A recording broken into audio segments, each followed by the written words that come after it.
Good morning dear students, आपका welcome है श्रीमती मोहरी देवी तापड़े कन्या महाविद्यालय के इस यूट्यूब चैनल पे।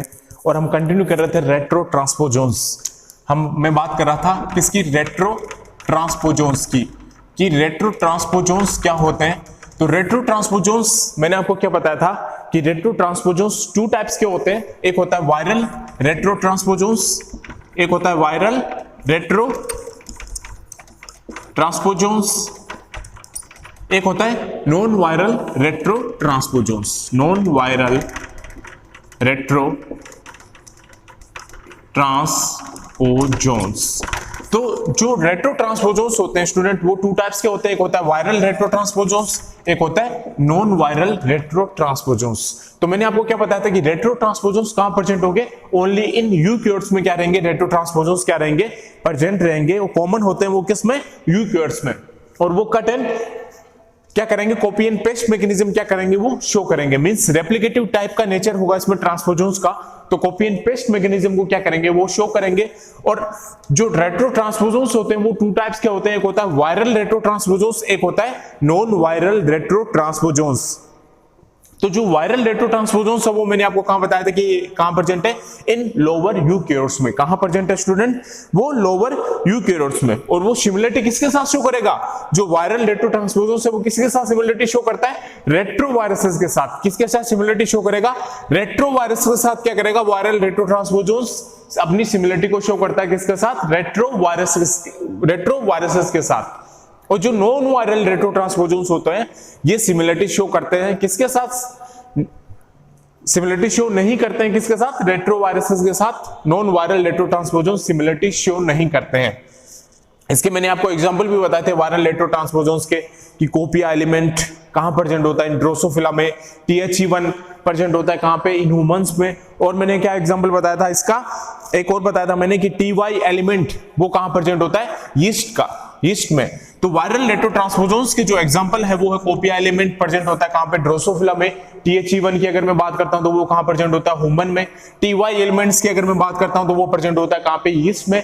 तो ये सब वायरल रेट्रो ट्रांसपोजोन्स के क्या होते हैं, एग्जांपल्स होते हैं। और नॉन वायरल रेट्रो ट्रांसपोजोन्स जो है उसका मैंने आपको क्या बताया था कि ये सिमिलरिटी शो नहीं कर सकते हैं किसके साथ, रेट्रोवायरसेस के साथ। और इसके साथ इसके पास लॉन्ग टर्मिनल रिपीट्स भी प्रेजेंट नहीं होते हैं किसके पास, नॉन वायरल रेट्रो ट्रांसपोजोन्स के साथ। और नॉन वायरल रेट्रो ट्रांसपोजोन्स को भी मैंने आपको टू टाइप से बताया था कि एक होता है लाइन और एक होता है साइन। तो आपको सिर्फ इतना ध्यान रखना है कि जो नॉन वायरल रेट्रो ट्रांसपोजोन्स होते हैं वो टू टाइप्स क्या होता है, एक होता है लाइन, एक होता है साइन। एक क्या होगा लाइन और एक क्या होगा साइन। तो लाइन की फुल फॉर्म मैंने आपको क्या बताई थी, लेकिन आपको सिर्फ शॉर्ट फॉर्म ही ध्यान रखनी है कि लाइन और SINE non viral retrotransposons के क्या होते हैं, टाइप होते हैं, लाइन और साइन।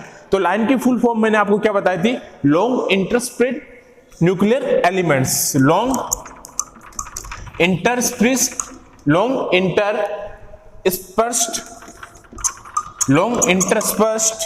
Nuclear element. और इसकी क्या होगी साइन की, शॉर्ट इंटरस्पर्स्ड न्यूक्लियर एलिमेंट्स। तो टू टाइप्स के क्या होते हैं, नॉन वायरल रेट्रो ट्रांसपोजोन्स। एक होता है लाइन और एक होता है साइन। तो रेट्रो ट्रांसपोजोन्स डिवाइडेड है टू कैटेगरीज में, वायरल रेट्रो ट्रांसपोजोन्स और नॉन वायरल रेट्रो ट्रांसपोजोन्स। और नॉन वायरल रेट्रो ट्रांसपोजोन्स फिर फर्दर डिवाइडेड है इनटू टू कैटेगरीज में। तो फर्स्ट होगा लाइन, सेकंड होगा साइन। तो सबसे पहले मैं स्टार्ट करता हूं लाइन से।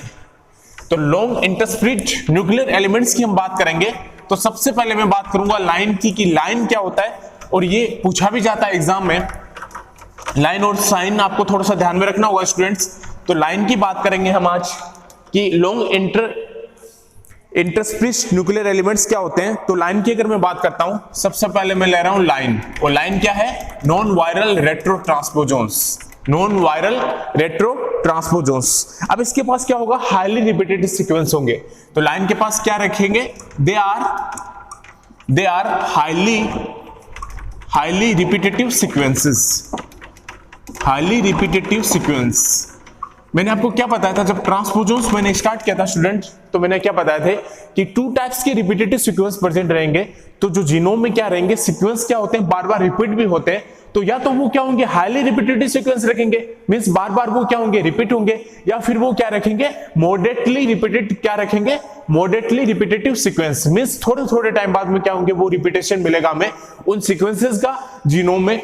तो जो लाइन है वो क्या रखता है, they are highly repetitive sequences present होंगे किसमें, लाइन में।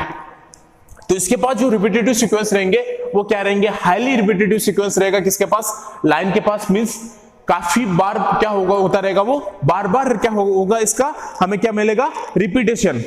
और ये क्या रहेंगे, डिस्पर्स रहेंगे इन दी जीनोम में। ये ध्यान रखना, ये बहुत इंपॉर्टेंट लाइन है कि जो लाइन है वो क्या रहते हैं, they are dispersed in genome में। ये ध्यान रखना, डिस्पर्स का मतलब क्या होता है, आपको पता होगा डिस्पर्स का मतलब स्टूडेंट, डिस्पर्स का मतलब फैलना, फैला हुआ, डिस्पर्स का मतलब क्या होगा, फैला हुआ। तो ये जो लाइन होते हैं वो डिस्पर्स होते हैं जीनोम में, मतलब पूरे जीनोम में क्या रहते हैं, लाइन फैले रहते हैं पूरे जीनोम में। तो ये क्या रहते हैं, पूरे जीनोम में क्या रहेगा, थ्रू आउट क्या रहेंगे, ये डिस्पर्स रहेंगे, मींस फैले हुए रहते हैं किसमें, जीनोम में। तो they are dispersed in genome. ये बहुत इंपॉर्टेंट थिंक है कि ये क्या रहेंगे, डिस्पर्स रहेंगे किसमें, जीनोम में। और कॉम्पिटिटिव एग्जाम में पूछा भी जाता है कि कौन सा ऐसा साइन है या लाइन है जो क्या रहेगा, डिस्पर्स रहेगा पूरे जीनोम में, थ्रू आउट क्या रहेगा, डिस्पर्स रहेगा। तो कौन रहता है, LINE are dispersed in genome में क्या रहेगा, वो डिस्पर्स रहेगा। और ये क्या होते हैं, ये लोकेटेड रहते हैं कहां पे, जो ये लाइन होते हैं ये लोकेटेड रहते हैं, दे आर लोकेटेड मतलब कि कहां सिचुएटेड रहते हैं। तो ये जो लाइन होते हैं वो लोकेटेड रहते हैं कहां पे, जीनोम में भी कहां रहेगा, located only in euchromatin region. ये ध्यान रखना, जब आप क्रोमेटिन पढ़ते हैं तो आप हेटेरोक्रोमेटिन भी पढ़ते हैं, आप यूक्रोमेटिन भी पढ़ते हैं। जब क्रोमेटिन स्ट्रक्चर की आप बात करोगे, जब क्रोमोसोम क्रोमेटिन पढ़ते हैं तो आप यूक्रोमेटिन भी पढ़ते हैं, आप हेटेरोक्रोमेटिन भी पढ़ते हैं। और ये आपको पता भी होना चाहिए और पता होगा। तो दे आर लोकेटेड, लाइन कहां पे लोकेटेड रहता है, they are located only in euchromatin reason.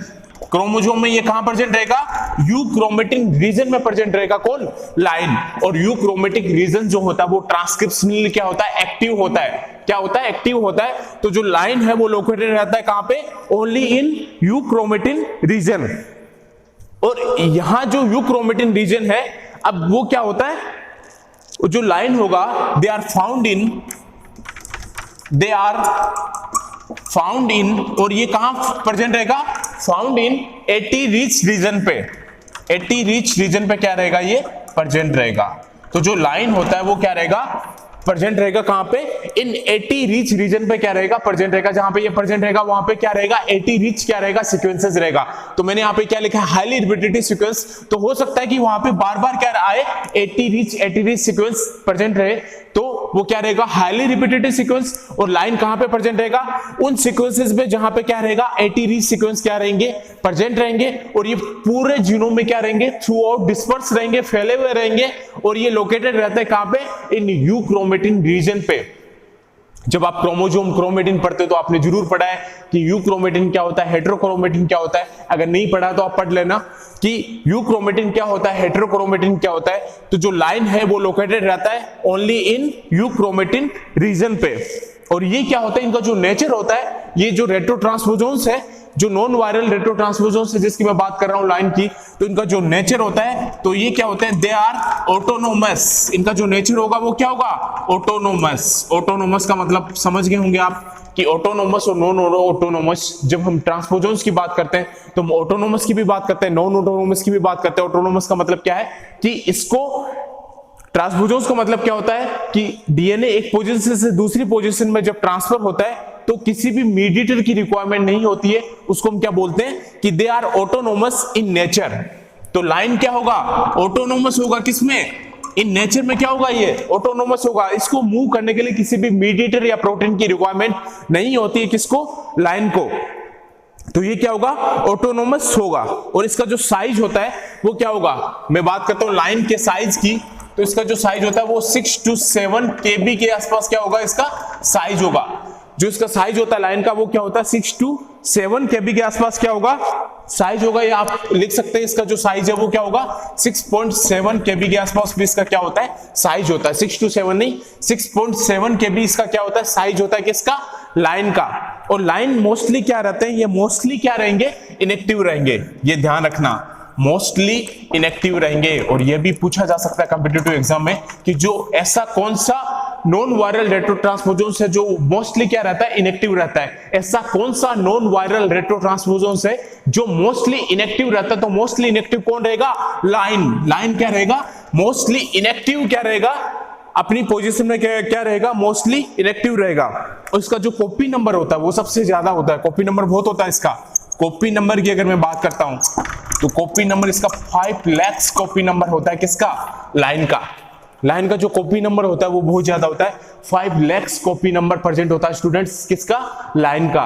तो हम बात कर रहे थे किसकी नॉन वायरल रेट्रोट्रांसपोजोन्स की। नॉन वायरल रेट्रोट्रांसपोजोन्स मैंने आपको बताया था कि 2 कैटेगरीज में हम उनको डिवाइड करता है, एक होता है लाइन एक होता है साइन। तो सबसे पहले मैंने लिया है लाइन। तो लाइन का मतलब क्या है कि ये क्या है हाईली रिपीटेटिव सीक्वेंस होते हैं।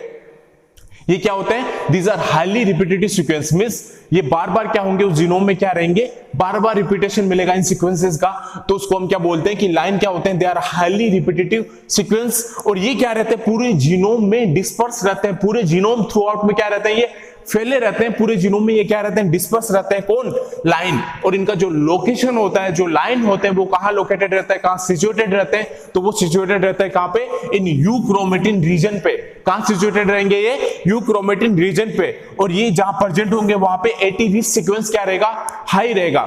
एटी रिच सीक्वेंस पे ही लाइन क्या रहेंगे प्रेजेंट रहेंगे। एटी रिच सीक्वेंस पे कौन प्रेजेंट रहेगा लाइन। और ये क्या रहेंगे इनका जो नेचर होता है वो क्या होता है ऑटोनोमस होता है। मींस ये जब ट्रांसफर होते हैं एक पोजीशन से दूसरी पोजीशन में तो इनको किसी भी प्रोटीन्स की या मीडिएटर्स की रिक्वायरमेंट नहीं होती है। इनका जो नेचर होगा वो क्या होगा ऑटोनोमस होगा। तो मैंने जब ट्रांसपोजोन्स स्टार्ट किया था तो मैंने आपको बताया था कि ट्रांसपोजोन्स का नेचर क्या होता है ऑटोनोमस भी हो सकता है नॉन ऑटोनोमस भी होता है। तो नॉन ऑटोनोमस नेचर में क्या होता है इनको एक पोजीशन से दूसरी पोजीशन में मूव करने के लिए किसी प्रोटीन की रिक्वायरमेंट होती है, लेकिन ऑटोनोमस नेचर में मूव करने के लिए किसी भी प्रोटीन्स या मीडिएटर की रिक्वायरमेंट नहीं होती है। उनका जो साइज होता है वो होता है 6.7 kb। और ये जो होते हैं मोस्टली क्या रहते हैं लाइन जो होते हैं ये एक्टिव फॉर्म में नहीं रहते हैं, ये मोस्टली किस में फॉर्म में रहेंगे इनएक्टिव रहेंगे, एक्टिव नहीं रहेंगे। क्या रहेंगे इनएक्टिव रहेंगे। और इसका जो कॉपी नंबर होता है वो बहुत ज्यादा होता है किसका लाइन का। तो कॉपी नंबर इसका है अराउंड 5 लाख के पास इसका क्या होता है कॉपी नंबर होता है। तो ये ध्यान में रखना है स्टूडेंट्स ये line long interspace nuclear elements है। आगे हम नेक्स्ट क्लास में बात करेंगे साइन। ये सब क्या है non viral retrotransposons. Thank you.